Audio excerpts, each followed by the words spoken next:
कल सुकमा में जो नक्सली हमला हुआ उसे लेकर कई सवाल उठ रहे हैं, लेकिन सबसे बड़ा सवाल यह है कि क्या ये नक्सलियों के पैर उखाड़ने की बौखलाहट है। जनताना सरकार के नाम पर सालों साल से गरीब आदिवासियों को बेवकूफ बनाने में जुटे नक्सलियों को सबसे ज्यादा डर रोशनी से लगता है। वो रोशनी जो विकास के कार्यों के जरिए उनकी गहरी अंधेरी गुफाओं में घुसकर उनका बदसूरत स्याह चेहरा गरीब जनता के सामने उजागर कर देती है। लेकिन रोशनी के हर चिराग को बुझा देने के लिए नक्सली हर दम आमादा रहते हैं। सुकमा में भी यही हुआ। सड़क के रास्ते इलाके में पहुंचने वाली रोशनी से घबराकर सालों से छत्तीसगढ़ सरकार इस इलाकों को नक्सलियों की पकड़ से निकालने की पुरजोर कोशिश में है। यही वजह है कि इस इलाके में बीते दिनों में सबसे ज्यादा नक्सली वारदातें हुई। अब समझिए नक्सलियों के लिए इस इलाके का महत्व कितना है।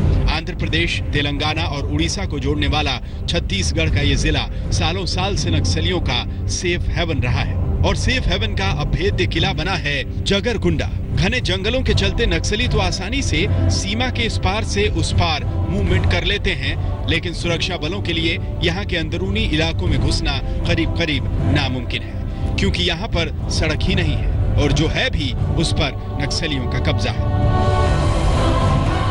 नक्सलियों के गढ़ बने सुकमा के जगरगुंडा इलाके को ढहाने के लिए इसे 3 तरफ से सड़कों से घेरा जा रहा है। पहली सड़क बीजापुर से और दूसरी दंतेवाड़ा से जगरगुंडा की ओर बनाई जा रही है, लेकिन सबसे मुश्किल काम 60 किलोमीटर लंबी तीसरी सड़क का है जो दोरनापाल से जगरगुंडा के बीच बनाई जा रही है। सोमवार को इसी सड़क पर निर्माण के दौरान सुरक्षा में लगे 25 जवानों को नक्सलियों ने गोलियों से भून डाला।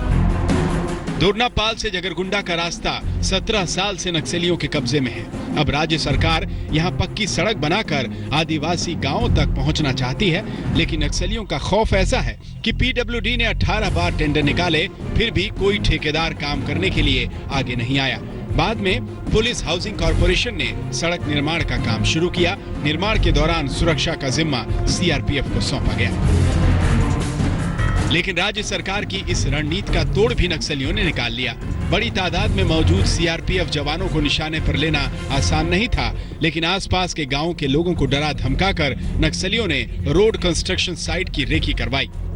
इसके अलावा एक और भी थ्योरी है जो नक्सली हमले की वजह के तौर पर सामने आ रही है। मार्च से लेकर जून तक का वक्त तेंदुपत्ता सीजन का होता है। इस सीजन में तेंदुपत्ते से नक्सली करीब 8 से 10 करोड़ रुपए कमाते हैं।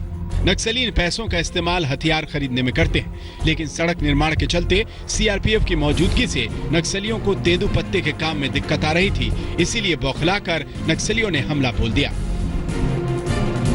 बड़ी बात यह भी है कि नक्सलियों से निपटने में खास तौर पर ट्रेंड कोबरा बटालियन और एसटीएफ जवान ही कारगर रहे हैं, लेकिन सुकमा में सोमवार को सीआरपीएफ की टीम के साथ न तो कोबरा बटालियन के जवान थे न एसटीएफ कमांडो। सुकमा से सुनील नामदेव के साथ आज तक ब्यूरो।